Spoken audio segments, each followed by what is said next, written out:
أعزائي المشاهدين، السلام عليكم ورحمة الله وبركاته. أهلا بكم معنا ولقائنا الأسبوعي المتجدد وأمم أمثالكم.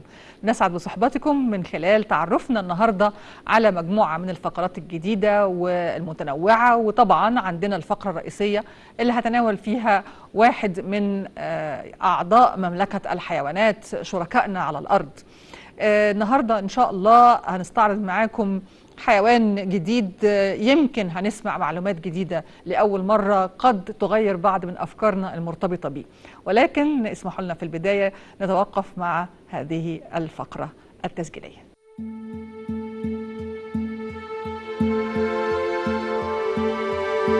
من أكبر الطيور على وجه الأرض،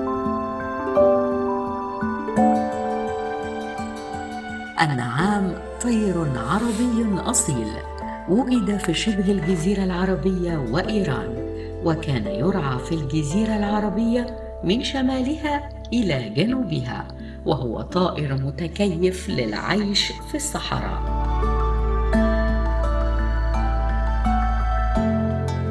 النعام لها عدة أسماء، منها يطلق على الإناث مثل أم البيض، أم الثلاثين، رالة.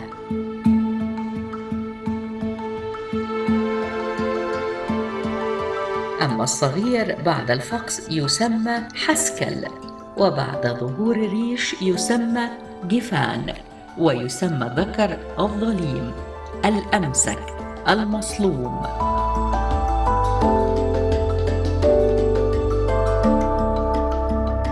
أوضحت الرسومات على المعابد أن النعام كان يربى عند القدماء المصريين واليونانيين والرومانيين أيضاً. النعام هو الطائر الوحيد الذي لديه إصبعان مقارنة بالطيور الأخرى التي لها 3 أصابع.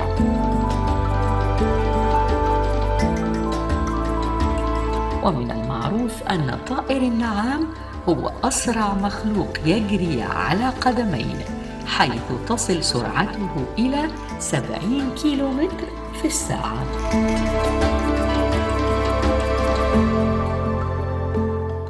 أهلا بكم مرة تانية أعزائي المشاهدين، وده معادنا مع فقرتنا الرئيسية، وفقرتنا النهاردة عن النعام، حيوان النعام، طائر النعام.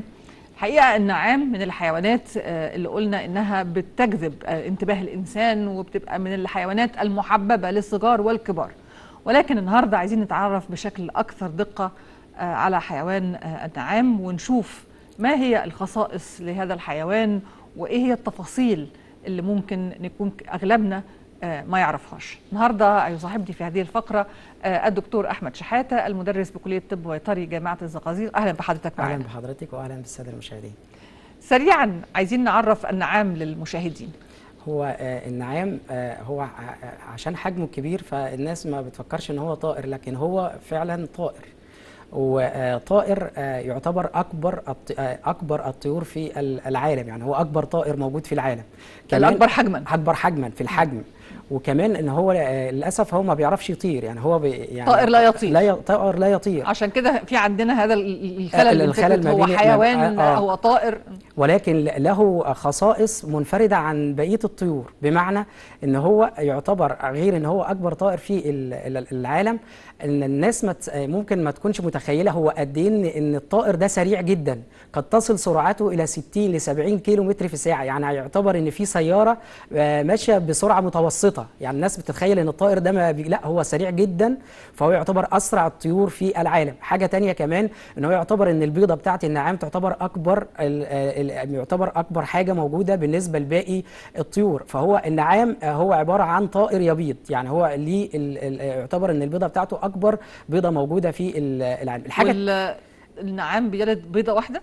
لا، النعام بيبيض، لا مش بيضه، بيبيض بيضه واحده. لا، هي احنا لسه هنتكلم عنها، ان الانثى بتبيض حوالي من 60 الى 100 بيضه في الموسم الواحد. يعني لا، انا قصدي في المره بتكون بيضه واحده. مره واحده، هي ممكن تبيض مره واحده مثلا كل يومين مثلا.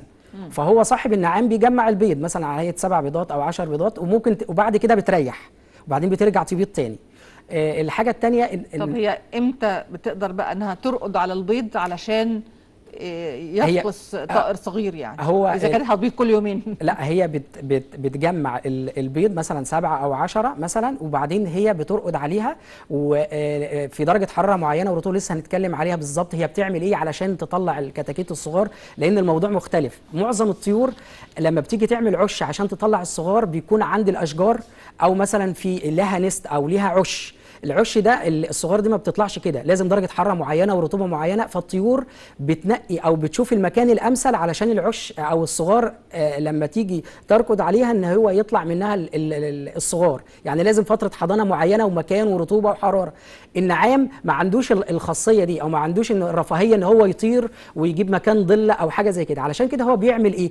هو بيحفر في الارض، بيحفر مكان علشان يجمع فيه البيض ويحافظ عليه بدرجة حرارة معينة ورطوبة معينة، علشان لما يجي ينام عليه أو يرقد عليه يطلع الكتاكيت الصغار. ومن هنا كان في مثلا أنا كنت بسمعه، يعني هو دي برضو من الأفكار الخاطئة، إن هو يقول لك أنت ما تدفنش راسك في الرمال زي النعام. لا، هو يعني أنا بقول إن المقولة ديت إلى حد ما غير صحيحة لسبب. أنت ممكن تشوف صور للنعام وهي بتحط راسها في الرمال، بس ده علشان هي بتعمل نست أو بتعمل عش ليها، لأنها ما عندهاش القابلية هي تعمل عش على الشجر، وبتشوف الارض بحيث درجات الحراره والرطوبه ده وخلافه. بتقلب كمان البيض، بتعمل روتيشن للبيض، يعني حاجه سبحان الله. علشان البيض ده يفقس لازم تقليب ولازم حراره معينه ورطوبه معينه، فهي بتدخل راسها جوه في الحفره دي علشان تظبط البيض ويحصل على درجه حراره معينه. فهو ده اللي جت منها اللقطه، ان هو ليه هي بتدفن راسها في الرمال. فهو من ضمن الاسباب. ان حاجه تانية مميزه للنعام العين بتاعها او الاي بول. تعتبر عين النعام من اكبر العيون الموجوده بالنسبه للطيور. تخيل حضرتك ان هي ممكن تشوف على بعد 2.5 ل 3 كيلو متر، يعني ممكن تشوف حد. يعني هي في الصحراء، هي بتعيش دايما في الصحراء. يعني نقدر نقول ان الطائر النعام طائر صحراوي. طائر صحراء، هو بيعيش دايما في الصحراء، وبالتالي بيميل لدرجه الحراره الدافيه او الحاره عن الدرجات البرد. بس في مفهوم خاطئ عند بعض المربيين، ان هو بيقول لك ان هي يعني هي بتستحمل درجه حراره. لا، مفيش حاجه اسمها حد يستحمل درجه حراره كبيره، كل واحد ليه طاقه في درجه الحراره. فعلا النعام من اكتر الطيور اللي بتستحمل درجه الحراره، قد تصل الى 50 درجه، لكن بعد كده لا، لازم شيلتر، لازم ظل. لازم نحط في اعتبارنا ان كل حيوان ليه طاقه معينه في درجه الحراره، لازم ان احنا ما نتخطاهاش، لان لو تخطيناها هتاثر عليه بالسلب. هو فعلا طائر يستحمل درجات الحراره القصوى قد تصل لدرجه الحراره 50 ويعيش في الصحراء. علشان كده بعض المربيين او الناس اللي بتربي النعام بتحاول ان هي بتحاول تعمل ادابتيشن للانفايرمنت او البيئه اللي هو بيعيش فيها النعام، فبتيجي على مكان ارض فاضيه مثلا وتجيب فيها الرمله اللي هو بيعيش فيها النعام. ولكن اللي هو المشكله بس ان هم المكان بيبقى ضيق عليهم. ضيق يعني بيحاولوا ان هم يقلدوا الموائل الطبيعيه للنعام، لكن بالتاكيد مش هيقدروا يدوا المساحه لا طبعا اللي هي المفترض ان هو يقدر يعيش فيها. لا، هو لان هو طائر اصلا بيحب الحركه وبيحب الجري وكده، بس هو طائر سريع بيجري 60-70 كيلو، طائر سريع جدا. لكن في حاجه انا بحب اقولها للمربين، طائر النعام مش يعني مثلا مش زي الماعز مثلا او زي الارنب، ان هو حيوان طائر مش طائر هادي. حضرتك لو شفنا صوره للنعام، لو بصينا على القدم بتاعه النعام او الرجل بتاعته، حاجه ضخمه جدا، حاجه قويه جدا. علشان كده اللي بيتعامل مع النعام لازم يخلي باله ان ممكن حاجه يعني رقصه النعامه ممكن تكون صعبه قاتلة. جدا، صعبه جدا وقاتله، وهو بيعمل. عشان كده لازم نعمل سكيورنج ونامن النعام واحنا بنتعامل معاها. اسمح لنا بس دكتور، اسمحوا لنا اعزائي المشاهدين نتوقف مع فقره هل تعلم، وبعديها نستكمل حوارنا عن النعام. للنعام 3 أمعاء. يصل طول أجنحة النعام إلى 2 متر. عرض عش النعام 3 أمتار، وقد يحتوي على 80 بيضة. طول بيضة النعام 15 سنتيمتر، وتزن البيضة الواحدة 20 بيضة من بيض الدجاج.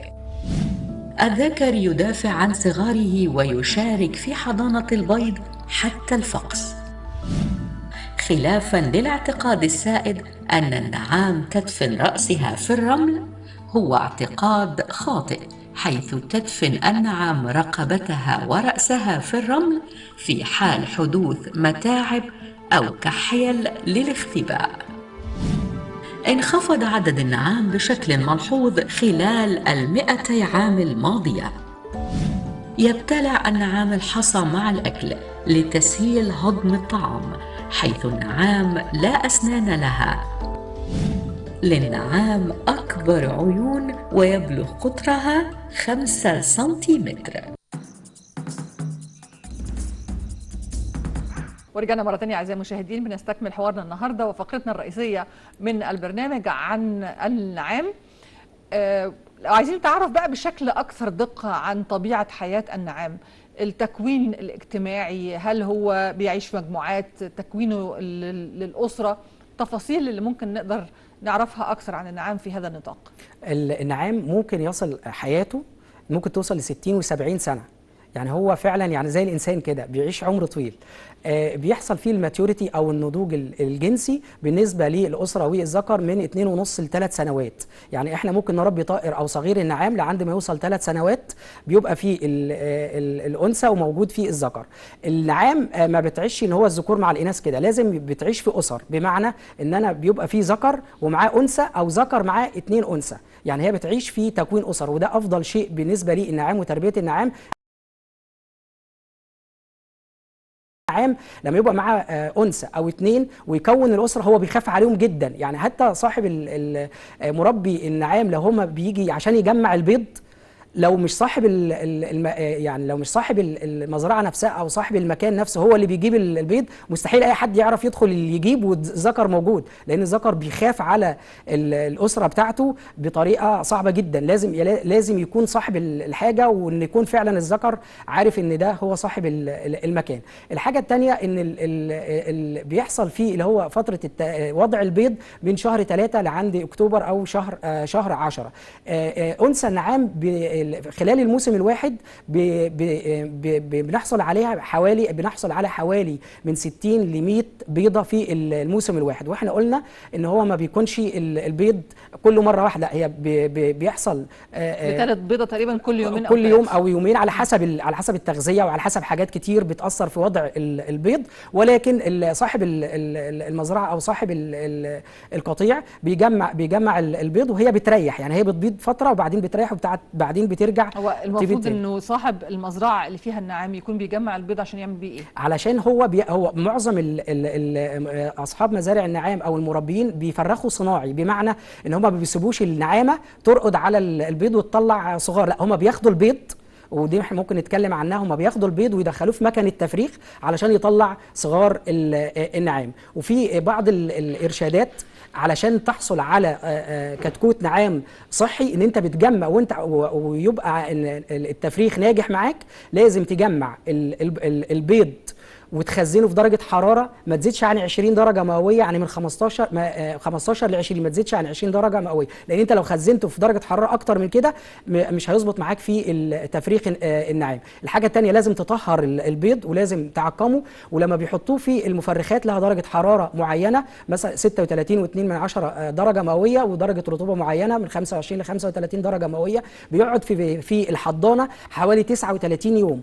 بعد كده بيدخل في الهاتش اللي هو بيقعد 3 ايام بعد الحضانه في الهاتش، بنرفع الرطوبه ليه من 50 ل 70 وبنثبت درجه الحراره، وبنحصل على صغير النعام. صغير النعام اللي هو الكتكوت بتاع النعام حضرتك المميز فيه رجليه، يعني احنا لو بصينا لكتكوت النعام اللي هو الصغير اللي بيطلع نشوف رجليه، تلاقي رجليه كبيره جدا.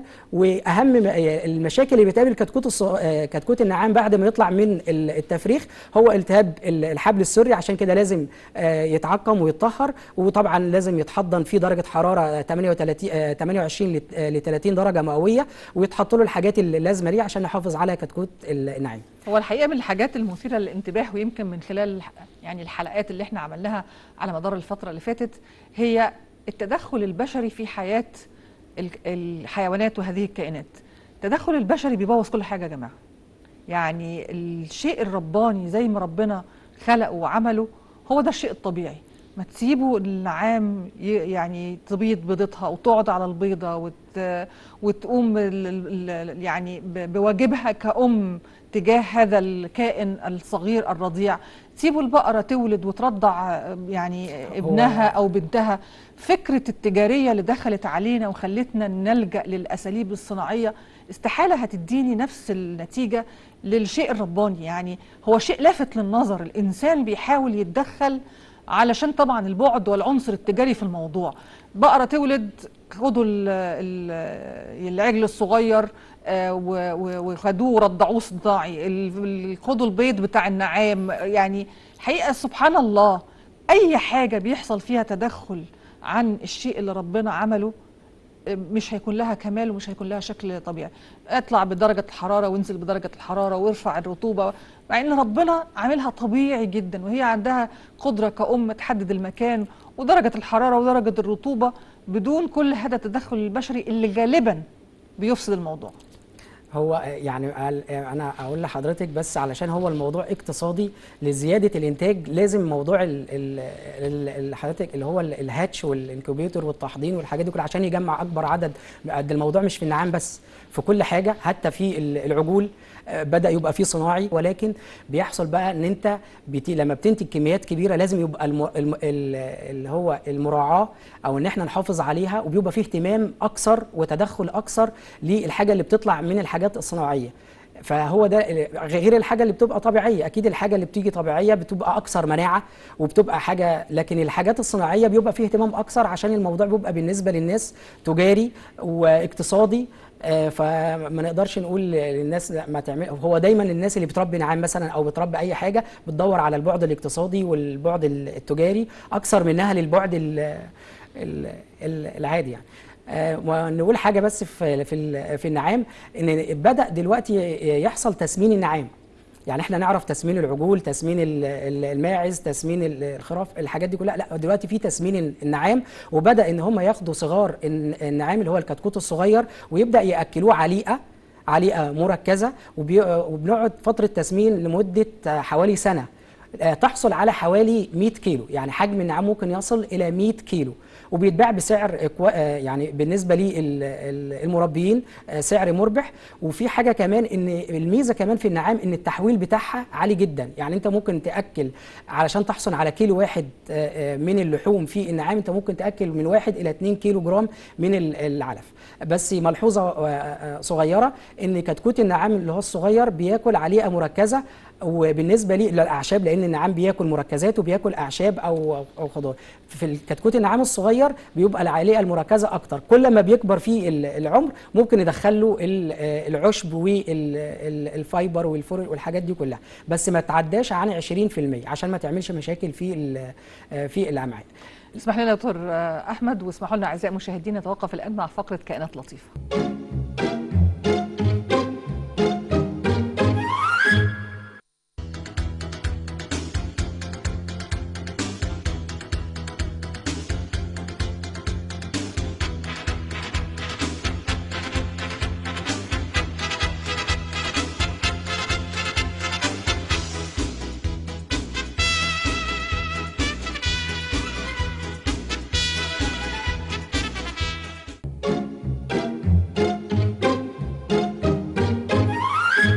ورجعنا مرة ثانية أعزائي المشاهدين، ونستكمل حوارنا مع دكتور أحمد شحاتة عن طائر النعام، علشان نتعرف سريعا بقى كده على جوانب أخرى في حياة النعام.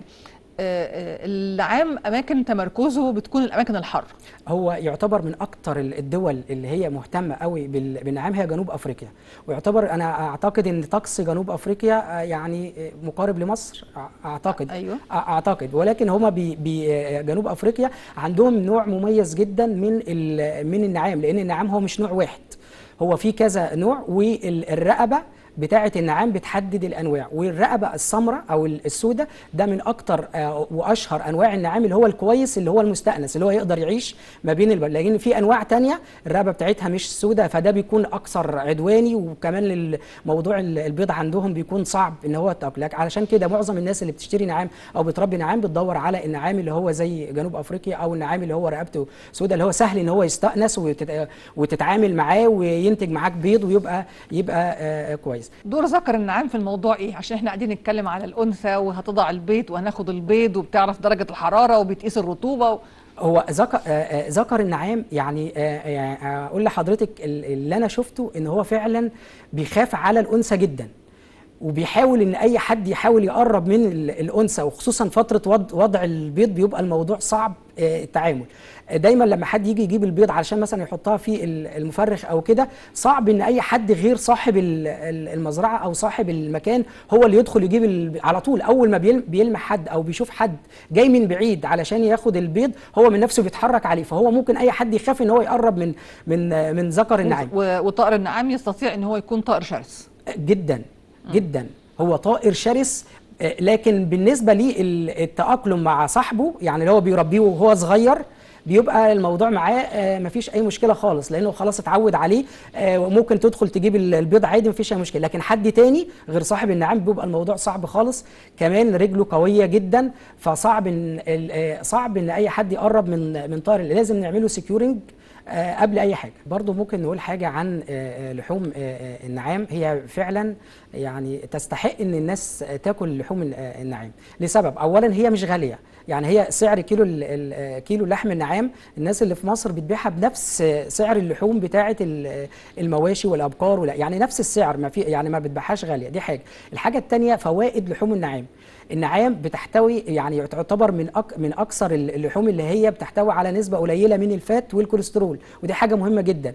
زي الارانب، يعني الارنب والنعام من اكثر الارنب من اكثر الحيوانات، والنعام من اكثر الطيور اللي بتحتوي على لحوم حمراء، وفي نفس الوقت قليله في الفات اللي هو الدهون، وقليله في الكوليسترول. فانا بنصح الناس ان هم ياكلوا لحوم الارانب ولحوم النعام، لان هي فعلا مفيده، وطبعا يعني غير ضاره على القلب، فدي مفيده. وفي نفس الوقت الاسعار بتاعتها في متناول الجميع، لان ناس كتيره بدات تدخل في موضوع تسمين النعام، والموضوع بقى منتشر في مصر يعني بطريقه كبيره وواسعه. يعني كان الاول موضوع النعام يعني على نطاق ضيق، ولكن دلوقتي في ناس وشباب كتير بداوا يجيبوا النعام ويربوه ويسمنوه. لكن انا ليا ملحوظه واحده بس على الناس اللي بتربي النعام. ممكن يكون واحد بيبيع نعام صغار نعام، فالناس تروح تشتري النعام ويكونوا اسر.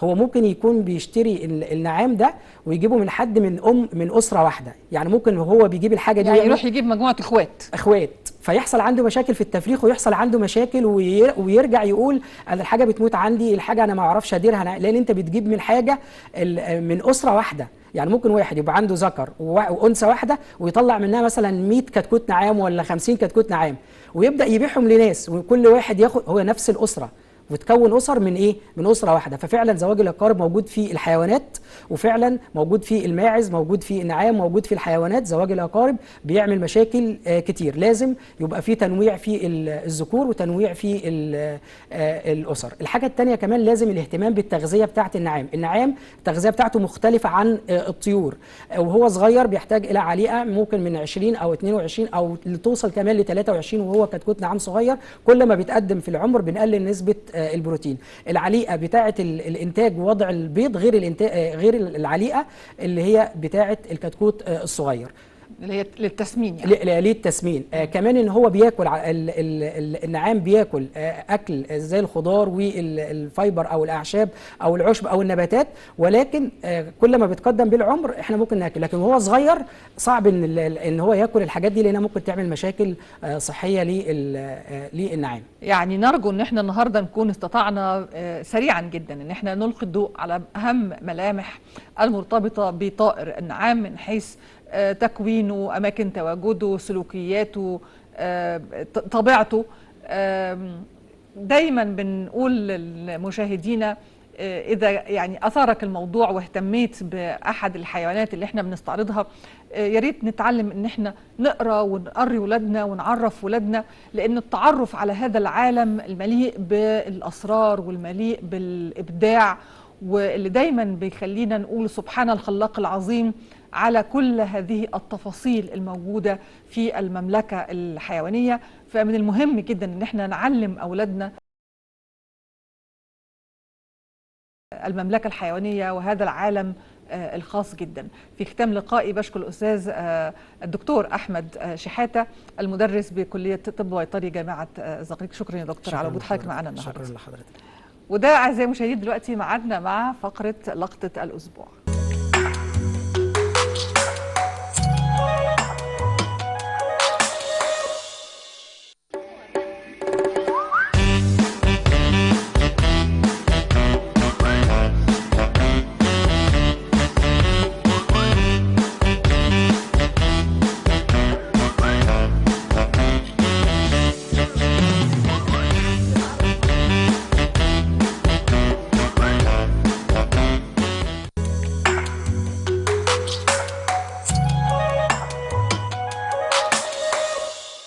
أعزائي المشاهدين، وصلنا لختام حلقتنا النهارده. استعرضنا معاكم مجموعة من الفقرات وفقرة رئيسية عن النعام. نرجو ان احنا نكون وفقنا في استعراض المعلومات اللي قدمناها لكم النهارده. الاسبوع القادم ان شاء الله يكون لدينا فقرات جديدة ومعلومات جديدة وامم من امثالكم. حتى ذلك الحين لكم سلام الله ورحمته وبركاته.